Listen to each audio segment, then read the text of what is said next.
PT Freeport Indonesia, PT FI, kini menghadapi krisis besar. Insiden longsoran material basah, wet mud, di tambang bawah tanah andalan mereka, Grasberg Block Cave, GBC, yang menewaskan 7 pekerja pada awal September 2025, kini memicu efek domino yang melumpuhkan operasi industri hilir. Smelter tembaga baru PT FI di Manyar, Gresik, Jawa Timur, yang baru beroperasi komersial tahun lalu, kini terpaksa berhenti total. Alasannya? Kekosongan pasokan konsentrat tembaga. Dampak finansialnya sangat besar.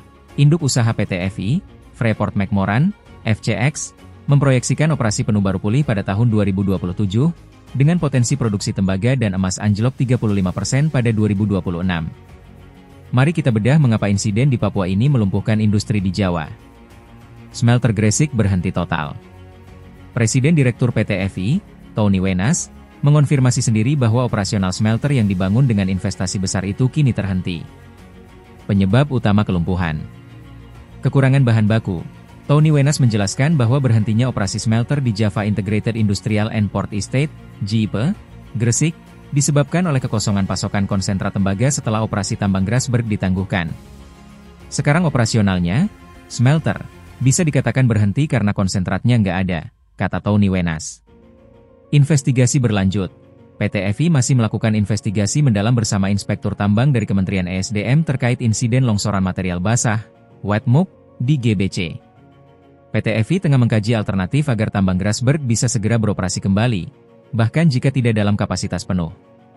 Ini krusial, karena seluruh kegiatan produksi PT FI di area GBC telah berhenti sejak 8 September. Proyeksi kerugian dan pemulihan panjang, FCX. Induk usaha PT FI, Freeport-McMoRan, FCX, Inc., memberikan gambaran suram mengenai jadwal pemulihan penuh tambang GBC. Kerusakan dan penundaan produksi. Kerusakan infrastruktur. Insiden longsoran lumpur biji telah merusak sejumlah infrastruktur pendukung produksi di area GBC. Penundaan jangka pendek. PT FI terpaksa menunda kegiatan produksi pada kuartal 4 2025 hingga sepanjang 2026 di area GBC. Proyeksi pulih penuh. Tingkat operasi sebelum insiden baru berpotensi dicapai kembali pada 2027. Dampak pada produksi dan cadangan. Penurunan drastis 2026.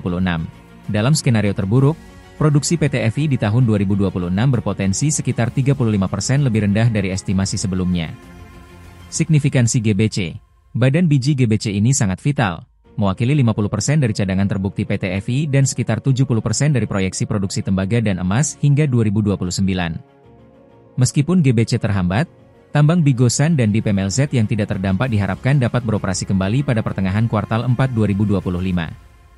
Namun, pengembalian operasi GBC bertahap baru dijadwalkan mulai paruh pertama 2026, dengan pemulihan penuh hingga 2027. Kelumpuhan smelter baru di Gresik ini menjadi penekanan betapa terintegrasinya rantai pasok hilirisasi PT FI. Insiden di salah satu tambang bawah tanah di Papua mampu melumpuhkan fasilitas pengolahan di Jawa, mengirimkan gelombang kejut ke pasar komoditas global. Menurut Anda, apakah PT FI memiliki opsi darurat lain untuk mendapatkan konsentrat tembaga agar smelter Gresik dapat beroperasi? Ataukah mereka harus menunggu pemulihan Grasberg hingga 2027? Sampaikan analisis Anda di kolom komentar.